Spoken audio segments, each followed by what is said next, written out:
నమస్తే, good morning, శుభోదయం అండి. ఏంది సువర్ణ శ్రీశైలం పోయి ఇక్కడ ఉంది అనుకుంటారా ఫ్రెండ్స్? నైట్ రావడం లేట్ అయిందండి. వదిన వాళ్ళ ఇంటికి అయితే వచ్చినాం.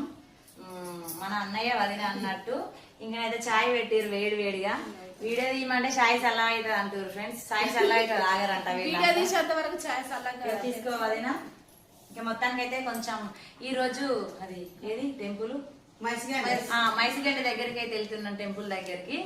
ఇంకా ఎవరైనా కలవాలనుకునే వాళ్ళు అయితే రండి. హైదరాబాద్ లో ఉంటది కదండి మైసిగడ్డ, మీ అందరికి తెలిసే ఉంటది ఆల్మోస్ట్. అక్కడైతే సాయంత్రం మధ్యాహ్నం 3 గంటల వరకు అయితే ఉంటాం. ఫుడ్ ప్రిపేర్ చేసుకొని తిని ఇంకెళ్ళిపోతాం అండి. వదిన వాళ్ళు కూడా వస్తారు. మీరు ఎవరైనా కలవాలనుకుంటే అక్కడికైతే రండి ఫ్రెండ్స్. ఓకేనా? ఇక చాయ్ చల్లగా అయితే ఫ్రెండ్స్ తాగుతాం. మళ్ళా మా నాయన అయితే ఇక మొహం గడవడే కాలే. అమ్మ వాళ్ళకి మీరు రండి. ఇగో మీరైతే బిస్కెట్ తినడానికే ఉన్నది ఫ్రెండ్స్. ఒక్కపోతే బిస్కెట్ లాంటి మన కోసం అయితే అన్నయ్య బిస్కెట్ ప్యాకెట్ తెచ్చింది. ఇంకా పిల్లలు ఉన్నారని. ఓకేనా మరి? మీరు అందరూ చాయ్ తాగితే కామెంట్ చేయండి అబ్బా. ఓకే, టాటా, బాయ్ బాయ్ అందరికి.